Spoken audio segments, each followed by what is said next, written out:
എല്ലാവർക്കും നമസ്കാരം. ശ്രീമാൻ ശ്രീമതി ഫാമിലി വ്ളോഗിൻ്റെ പുതിയൊരു എപ്പിസോഡിലേക്ക് നിങ്ങൾക്ക് ഏവർക്കും സ്വാഗതം. ഇന്ന് നമ്മൾ ആന്ധ്രയിലെ മറ്റൊരു ടൂറിസ്റ്റ് ഡെസ്റ്റിനേഷൻ വിശാഖപട്ടണം, വൈശാഖ് എന്ന് പരക്കെ അറിയപ്പെടുന്ന വിശാഖപട്ടണം ടൂറാണ് നിങ്ങളെ കാണിക്കുന്നത്. വിശാഖപട്ടണം എന്ന് പറയുന്നത് ആന്ധ്രയിൽ വളരെ പ്രസിദ്ധമായിട്ടുള്ള ഒരു സ്ഥലമാണ്. നമ്മുടെ സദേൺ നേവൽ കമാൻഡൊക്കെ ഇവിടെ കൊച്ചിയിലുള്ളതുപോലെ ഈസ്റ്റേൺ നേവൽ കമാൻഡിൻ്റെ ആസ്ഥാനം, അതുപോലെ നമ്മുടെ കൊച്ചിൻ ഷിപ്പ്യാർഡ് പോലെ തന്നെ വളരെ ആധുനിക രീതിയിലുള്ള ഒരു കപ്പൽ നിർമ്മാണശാല. ഇവിടെയൊക്കെ നമുക്ക് ഈ റെസ്ട്രിക്ഷൻസ് ഉണ്ട്. അതല്ലാതെ തന്നെ ഒരുപാട് സ്ഥലങ്ങൾ ഈ വിശാഖപട്ടണത്ത് നമുക്ക് കാണാനുണ്ട്. സബ്മറൈൻ മ്യൂസിയം, ഒരുപാട് ബീച്ചുകൾ, അതുപോലെ എയർക്രാഫ്റ്റ് മ്യൂസിയം, ഒരു കൈലാസഗിരി എന്ന് പറഞ്ഞൊരു നഗര മധ്യത്തിലൊരു ഫോറസ്റ്റ് പോലെ വളരെ അവിടെ കേബിൾ കാറിലൊക്കെയാണ് യാത്ര ചെയ്യുന്നത്. പിന്നെ ഒരു സുവോളജിക്കൽ പാർക്കുണ്ട്, വളരെ വിശാലമായിട്ടുള്ള 10-600 ഏക്കർ, കൂടുതൽ ഏക്കർ, ഒരുപാട് വലിയ വിശാലമാണത്. ഒരു 4-5 മണിക്കൂർ വേണം നടന്ന് മതിയാവും. ഇന്ദിരാഗാന്ധി സുവോളജിക്കൽ പാർക്ക്, ഇങ്ങനെ കുറേ സംഭവങ്ങൾ, അതൊക്കെ എല്ലാം നമ്മൾ 1-2 എപ്പിസോഡായിട്ട് കാണിക്കാമെന്നാണ് വിചാരിക്കുന്നത്. പിന്നെ ഞങ്ങൾക്കിപ്പോൾ ഈ ട്രെയിൻ യാത്രകൾ കൂടുതൽ ചെയ്യുന്നതുകൊണ്ട് ചില സമയത്ത് ഈ ട്രെയിൻ ക്യാൻസൽ ചെയ്യുമ്പോൾ ഉണ്ടാകുന്ന ബുദ്ധിമുട്ടുകൾ, നമ്മൾ വിശാഖപട്ടണത്തിൽ ട്രെയിനാണ് ബുക്ക് ചെയ്തിരുന്നത്, പക്ഷേ ലാസ്റ്റ് നിമിഷത്തിൽ ട്രെയിൻ ക്യാൻസൽ ചെയ്തപ്പോൾ നമുക്ക് സ്ലീപ്പർ കോച്ച് ബസ്സിനെ ആശ്രയിക്കേണ്ടി വന്നു. ഒരു തരത്തിൽ പറഞ്ഞാൽ ഞങ്ങൾ ആദ്യമായിട്ടാണ് ഒരു സ്ലീപ്പർ കോച്ചിൽ അങ്ങനെ പോകാനുള്ള ഒരു അവസരം ഉണ്ടാകുന്നത്.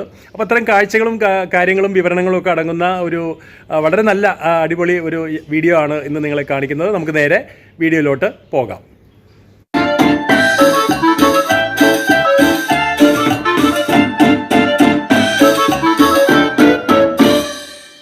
ഹായ്, എല്ലാവർക്കും ഒരു വലിയ ഹായ്. ഇന്ന് നമ്മളിപ്പോൾ ഇവിടെ ഇതിപ്പോൾ NTR സ്റ്റേഡിയമാണ്. NTR സ്റ്റേഡിയമിൽ എന്തിനാണ് നിൽക്കുന്നതെന്ന് ചോദിച്ചാൽ നമ്മൾ വിശാഖപട്ടണം പോകാൻ വേണ്ടിയിട്ട് റെഡിയായിട്ട് നിൽക്കുകയാണ്. അപ്പോൾ നമ്മൾ ഈ വട്ടം ബസ് ട്രൈ ചെയ്യാമെന്നാണ് വിചാരിക്കുന്നത്. അപ്പോൾ നമ്മൾ സ്ലീപ്പർ ബസ് ബുക്ക് ചെയ്തിട്ടുണ്ട്. ഇപ്പോൾ ഇതുവരെയും ആരും സ്ലീപ്പറിൽ പോയിട്ടുണ്ടോ? അമ്മ പോയിട്ടുണ്ടോ സ്ലീപ്പറിൽ? എല്ലാവരും. അതാ. അപ്പോൾ അമ്മയെ ഇതുവരെ പോയിട്ടില്ല, ആരും പോയിട്ടില്ല. അവയൊന്നും പോയിട്ടില്ല. സാനിക്കുട്ടി പോയിട്ടുണ്ടോ? ഇല്ല. അപ്പൊ ഞങ്ങൾ ആരും പോയിട്ടില്ല. അതുകൊണ്ട് തന്നെ നമ്മൾ വൺ വേ നമ്മൾ സ്ലീപ്പറിൽ പോവാന്നാണ് വിചാരിക്കുന്നത്. അപ്പോൾ അവയൊന്നതാ ഇന്നിപ്പോൾ എത്തിയതാണ്. എന്താ കുറച്ച് തിരക്കോടെയാണ്. ഇപ്പോൾ ഒരു 3:30ക്കാണ് ട്രെയിൻ വന്നത്. നമ്മളിപ്പോൾ 8:30ക്ക് ഇവിടെ നിന്ന് സ്റ്റാർട്ട് ചെയ്യാൻ വേണ്ടിയിട്ട് ബസ് വെയിറ്റ് ചെയ്ത് നിൽക്കുകയാണ് നമ്മളിങ്ങനെ. 8:45 ആകുമ്പോഴത്തേനും ബസ് വരും. ഇപ്പോൾ 8:30 ആയി. അപ്പോൾ നാളെ രാവിലെ ഒരു 5:30 ആകുമ്പോൾ എത്തുന്നതാണ് നമ്മൾ പ്രതീക്ഷിക്കുന്നത്. ബസ് ഇറങ്ങാൻ നമ്മൾ ഉദ്ദേശിക്കുന്നത് രമ ടാക്കീസ് എന്ന് പറഞ്ഞിട്ട് വിശാഖപട്ടണത്താണ് ഇറങ്ങാൻ നമ്മൾ ഓർക്കുന്നത്. അപ്പം ഞങ്ങൾ ആക്ച്വലി നമ്മുടെ സബ്സ്ക്രൈബേഴ്സ് പറയുന്നത് ട്രെയിൻ ബുക്ക് ചെയ്തതാണ്, ട്രെയിനിൽ പോകുന്ന സൗകര്യം. പക്ഷേ ട്രെയിൻ അൺഎക്സ്പെക്റ്റഡ് ആയിട്ട് ക്യാൻസൽ ചെയ്തു. നമുക്ക് വേറെ വഴിയൊന്നും ഉണ്ടായിരുന്നില്ല. പെട്ടെന്ന് നമുക്ക് വേറെ ട്രെയിൻ നോക്കിയപ്പോൾ അതിന് സീറ്റ്സ് കിട്ടിയില്ല, റിസർവേഷൻ കിട്ടിയില്ല. അങ്ങനെയാണ് നമ്മൾ ഈ ബസ് ഇപ്പോൾ ബുക്ക് ചെയ്തിരിക്കുന്നത്. ബസ് നമ്മൾ ശരിക്കും പ്രിഫർ ചെയ്തല്ല, പക്ഷേ വേറെ നിവൃത്തിയില്ലാത്തതുകൊണ്ടാണ്. പക്ഷേ അതൊരു പുതിയൊരു എക്സ്പീരിയൻസ് കൂടെ ആവട്ടെ എന്ന് വിചാരിച്ചു. അപ്പോൾ നമുക്ക് വിശാഖപട്ടണം ടൂറിലേക്ക് നിങ്ങളും ഞങ്ങളോടൊപ്പം യാത്ര ചെയ്യുക. നമുക്ക് പോകേണ്ട ബസ്സാണ് ശ്രീ തുളസി എന്നാണ് പേര്. അപ്പോൾ ബസ് ഇപ്പോൾ NTR സ്റ്റേഡിയത്തിൻ്റെ ഫ്രണ്ടിൽ എത്തിക്കഴിഞ്ഞു. അപ്പോൾ നമ്മൾ ബസ്സിൽ കയറാനായിട്ട് പോവുകയാണ്. സാൻവി ഭയങ്കര എക്സൈറ്റഡ് ആണ് കേട്ടോ. എക്സൈറ്റഡ് ആണോ? നേരത്തെ പറഞ്ഞതുപോലെ ഞങ്ങളുടെ ഈ ട്രെയിന് ക്യാൻസൽ ആയതുകൊണ്ടാണ് നമുക്കിങ്ങനെ പെട്ടെന്ന് ഈ ഒരു സ്ലീപ്പർ ബസ്സിനെ ആശ്രയിക്കേണ്ടി വന്നത്. അപ്പോൾ ഇത്തരത്തിലുള്ള സ്ലീപ്പർ ബസ്സുകൾ തീർച്ചയായിട്ടും വളരെ ആശ്വാസകരമാണ്, അല്ലെങ്കിൽ ഉപയോഗപ്രദമാണ്. കാരണം യാത്ര എന്ന് പറയുന്നത് ആളുകൾക്ക് എപ്പോഴും ഉപേക്ഷിക്കാൻ പറ്റുകയില്ല പല സ്ഥലങ്ങളിലേക്കും. അപ്പോൾ ട്രെയിൻ ക്യാൻസലൊക്കെ ആയി കഴിഞ്ഞാൽ പെട്ടെന്ന് നമുക്ക് ഈ സ്ലീപ്പർ ബസ്സുകളെ ആശ്രയിക്കാം. പിന്നെ ട്രെയിനിനെ അപേക്ഷിച്ചിട്ട് സ്ലീപ്പർ ബസ്സിന് കുറച്ചുകൂടെ ചാർജ് കൂടുതലായിരിക്കും. പക്ഷേ നമ്മൾ സൗകര്യങ്ങൾ കൂടി നോക്കണമല്ലോ. നമുക്കൊരു സ്ഥലത്ത് എത്തണം എന്ന് വിചാരിച്ചു കഴിഞ്ഞാൽ ആ ടൈമിന് എത്തണം. അപ്പോൾ അതിന് വേണ്ടിയിട്ട് ഇത്തരത്തിലുള്ള ബസ്സുകളൊക്കെ നമുക്ക് വളരെ നല്ലതാണ്. ട്രെയിനിലുള്ളതുപോലെ സ്ലീപ്പറുകൾ, ബർത്തുകളൊക്കെ ഇങ്ങനെ ബസ്സിൽ കാണുന്നത് ഒരു കൗതുകകരമാണ്. ഞങ്ങൾ ആദ്യമായിട്ടാണ് ഇങ്ങനൊരു, ഭയങ്കര എക്സൈറ്റഡ് ആയിരുന്നു ഞങ്ങളിതൊക്കെ കാണുമ്പോൾ. ഇത്തരത്തിലുള്ള ദീർഘദൂര ബസ്സുകളൊന്നും ഒരു പുതുമയില്ല.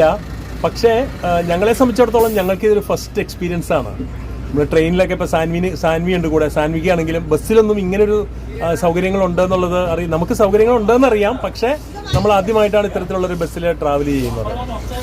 അപ്പോൾ ഞങ്ങളിപ്പോൾ ഞങ്ങളുടെ സീറ്റുകളൊക്കെ അലോട്ട്മെൻറ്റ് ആക്കിയിട്ടുണ്ട്. 2 പേര് മുകളിലും, പിന്നെ 2 അടുത്തടുത്ത് 2 ഡബിൾ ഇതും, പിന്നെ താഴെ 3 സീറ്റുകൾ, 3 അങ്ങനെ 5 സീറ്റുകളാണ് നമുക്ക് ഉള്ളത്. സാൻവി ഇഷ്ടമായോ? അവൾക്ക് ഇഷ്ടമായി. അവിനാശാണ് ഏറ്റവും ഫ്രണ്ടിൽ കിടക്കുന്നത്. അതിനടുത്ത് ഞാൻ ഈ സീറ്റിൽ കിടക്കും. അതിൻ്റെ തൊട്ട് പുറകെ ശ്രീമതി ഉണ്ട്. മുകളിൽ സാൻവിയും സംഗീതയും കൂടെ കിടക്കും.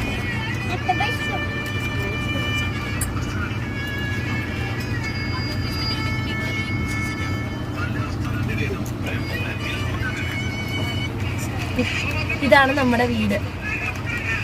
ബസ്സിൽ നമ്മുടെ വീടല്ലേ സാൻവി? സാൻവി എന്താ കഴിക്കണത്? സമയം എത്രയെന്ന് അറിയാവോ? 10 മണിയായി.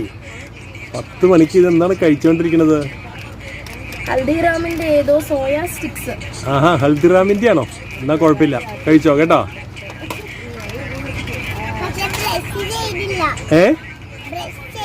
ബ്രഷ് ചെയ്തില്ലേ? രാത്രി ആരാ ബ്രഷ് ചെയ്യുന്നത്? കുഴപ്പമൊന്നുമില്ല കേട്ടോ. ഓക്കെ.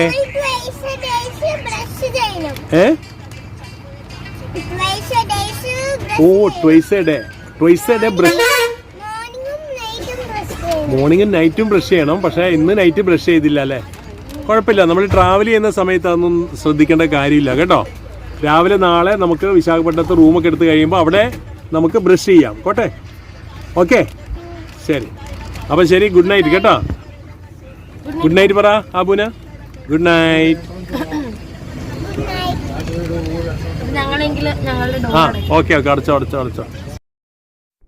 പല രീതികളിലുള്ള സ്ലീപ്പർ ബസ്സുകളുണ്ട്. അതിനകത്ത് ചിലതിൽ സീറ്റുകൾ ഉണ്ടാവും, ചിലതിൽ ബർത്ത് മാത്രമായിരിക്കും, ചിലതിൽ സീറ്റുകളും ബർത്തും ഉണ്ടാവും. അപ്പോൾ അങ്ങനെയൊക്കെയുള്ള സംഭവങ്ങൾ. അപ്പോൾ ഇതിനകത്ത് നമുക്ക് കുറേ സീറ്റുകളും ഉണ്ടായിരുന്നു, പിന്നെ കുറേ ബർത്തുകൾ താഴെയും പിന്നെ കുറച്ച് ബർത്തുകൾ മുകളിലും അപ്പർ ബർത്തൊക്കെ ആയിട്ടാണ് ഉണ്ടായിരുന്നത്. സിംഗിൾ ബർത്തുകളാണ് കൂടുതലുണ്ടായിരുന്നത്. പിന്നെ ഒരെണ്ണം ഇതുപോലെയുള്ള ഒരു ഡബിൾ ബർത്ത് കണ്ടു. അതിനകത്ത് 2 പേർക്ക് കിടക്കാം. അവിടെ ഒരു പ്രോബ്ലം ഉണ്ട്. ബസ്സുകാർ സ്ലീപ്പർ റിസർവ് ചെയ്ത ഒരു പെൺകുട്ടിക്കും പിന്നെ ഒരു പുരുഷനുമായിട്ട് ഈ ഡബിൾ ബർത്ത് അലോട്ട് ചെയ്തു. എന്ത് ചെയ്യും? ഇവരെങ്ങനെ കിടക്കും? എന്താ പറ്റിയെന്ന് പറഞ്ഞു കഴിഞ്ഞാൽ, ഈ പെൺകുട്ടി ഇത് റിസർവ് ചെയ്യുന്ന സമയത്ത് അറിയാതെ ആ കോളത്തിൽ മെയിലെന്ന് അടിച്ചുപോയി, എഴുതിപ്പോയി, തെറ്റിപ്പോയി. ബസ്സുകാർക്ക് ഇതറിയില്ലല്ലോ. ബസ്സുകാർ 2 ആണുങ്ങളാണെന്ന് വിചാരിച്ചിട്ട് അവർ ഈ ബർത്ത് അവർക്ക് അലോട്ടും ചെയ്തു. ബസ് മുഴുവനും ഫുള്ള് അലോട്ട്മെൻറ്റും ആയി കഴിഞ്ഞു. ആരും അങ്ങോട്ടും ഇങ്ങോട്ടും മാറാൻ തയ്യാറുമില്ല. ആകെപ്പാടെ കശപിശ.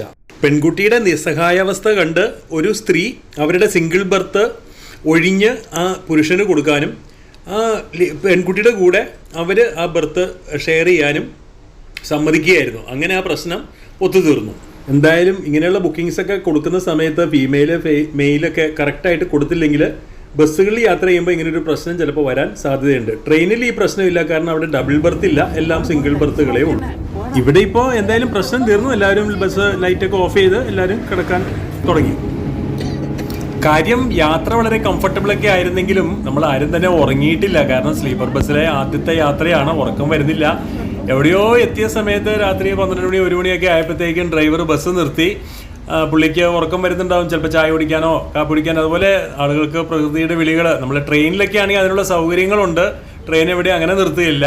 പക്ഷേ ഇതിനകത്ത് വാഷ്റൂംസ് ഒന്നും ഉള്ളതായിട്ട് അറിയില്ല. അപ്പോൾ ഞങ്ങളെല്ലാവരും തന്നെ അവിടെ ഇറങ്ങിയെന്ന് വേണമെങ്കിൽ പറയാം. കണ്ടില്ലേ, ഇവിടെ താഴത്തെ നിലയിൽ ഇരിക്കാനുള്ള സീറ്റുകൾ ആളുകൾ റൈറ്റ് സൈഡിൽ ഇരുന്ന് ഉറങ്ങുന്നത് കണ്ടില്ലേ. മുകളിലാണ് കൂടുതലും ബർത്തുകളുള്ളത്. താഴെയുണ്ട്, താഴെ ലെഫ്റ്റ് സൈഡിൽ ബർത്തുകളുണ്ട്. അതുപോലെ വലതുവശത്ത് ഈ ഇരിക്കുന്ന സീറ്റുകളുടെ മുകളിലൊക്കെ അപ്പർ ബർത്തിൽ ബർത്തുകളുണ്ട്. സാധാരണ വൈകിട്ട് യാത്ര തുടങ്ങി പിറ്റേ ദിവസം രാവിലെ യാത്ര പൂർത്തിയാകുന്ന രീതിയിലുള്ള ഡെസ്റ്റിനേഷൻസിലേക്കാണ് ഇത്തരത്തിലുള്ള സ്ലീപ്പർ ബസ് കോച്ചുകളൊക്കെ യാത്രകൾ ഷെഡ്യൂൾ ചെയ്യുന്നത്. ഇത് പ്രിയങ്കയാണ്. നമ്മുടെ ഗുരുരാജു കോളേജിലെ സംഗീത കോളേജിൽ അവർ ജൂനിയറായിട്ട് പഠിക്കുന്ന കുട്ടിയാണ്. നമ്മുടെ ബസ്സിലുണ്ടായിരുന്നു. അവർ വിശാഖപട്ടണത്താണ് താമസിക്കുന്നത്. അപ്പോൾ നമ്മുടെ കൂടെ ഈ ബസ്സിൽ വിശാഖപട്ടണത്തേക്ക് പ്രിയങ്കയും വരുന്നുണ്ട്. അപ്പോൾ പ്രിയങ്കയുടെ ഞങ്ങൾ ചോദിക്കുകയായിരുന്നു വിശാഖപട്ടണത്ത് what all things are there to see in Visakhapatnam. We are first time going to Visakhapatnam.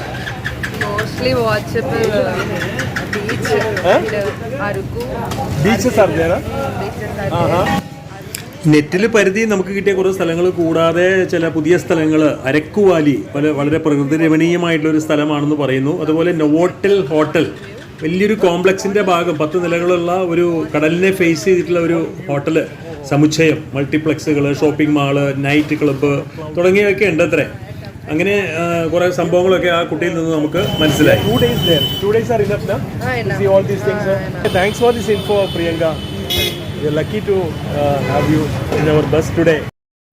രണ്ടാമത്തെ ഇന്നിങ്സിൽ നല്ല ക്ഷീണമൊക്കെ ഉണ്ടായിരുന്നതുകൊണ്ട് എല്ലാവരും നല്ലതായിട്ട് അങ്ങോട്ട് ഉറങ്ങിപ്പോയി എന്ന് വേണമെങ്കിൽ പറയാം. പിന്നെ ബസ് രാവിലെ ഒരു 6 മണി 6:30 മണിക്കൊക്കെ എത്തുമെന്നാണ് പറഞ്ഞിരുന്നത്. പക്ഷേ ഒരു 5:30 മണി ഒക്കെ ആയപ്പോൾ തന്നെ എല്ലാവരും എഴുന്നേറ്റ് തുടങ്ങി. സാൻവിയൊക്കെ നേരത്തെ എഴുന്നേറ്റ് അമ്മൂമ്മയുടെ അടുത്ത് പോയി ഇരുന്നു. അവൾക്ക് വിശാഖപട്ടണം കാണാനുള്ള തത്രപ്പാടാണ്. അവിനാശും ഒക്കെ എഴുന്നേറ്റ് ബാഗൊക്കെ എടുത്ത് താഴെ വെക്കാൻ തുടങ്ങി. എന്നിട്ട് ഞങ്ങൾ നമ്മുടെ വിശാഖപട്ടണം സ്റ്റോപ്പിൽ ഇറങ്ങി ഒരു ഓട്ടോ പിടിച്ചിട്ട് പിന്നെ ഈ റെസ്റ്റോറൻറ്റുകൾ ഹോട്ടലുകളൊക്കെ ഏറ്റവും കൂടുതലായിട്ടുണ്ടായിരുന്നത് അവിടുത്തെ ദബ ഗാർഡൻസ് എന്ന് പറഞ്ഞ സ്ഥലത്താണ്. അങ്ങോട്ടേക്ക് യാത്ര തിരിച്ചു. വിശാഖപട്ടണത്ത് ധാരാളം ഹോട്ടലുകൾ ലോഡ്ജുകളൊക്കെ ഉണ്ട്. അതുകൊണ്ട് അക്കോമഡേഷനൊന്നും പ്രോബ്ലം ഉണ്ടാവില്ല എന്നുള്ളതായിരുന്നു ഒരു ധാരണ. പക്ഷേ അതുകൊണ്ട് തന്നെ നമ്മൾ ഓൺലൈൻ ബുക്കും ചെയ്തില്ല. ഇവിടെ വന്നപ്പോഴാണ് എല്ലാവരും ഇങ്ങനെ റൂമിനായിട്ട് ക്യൂ നിൽക്കുകയായിരുന്നു.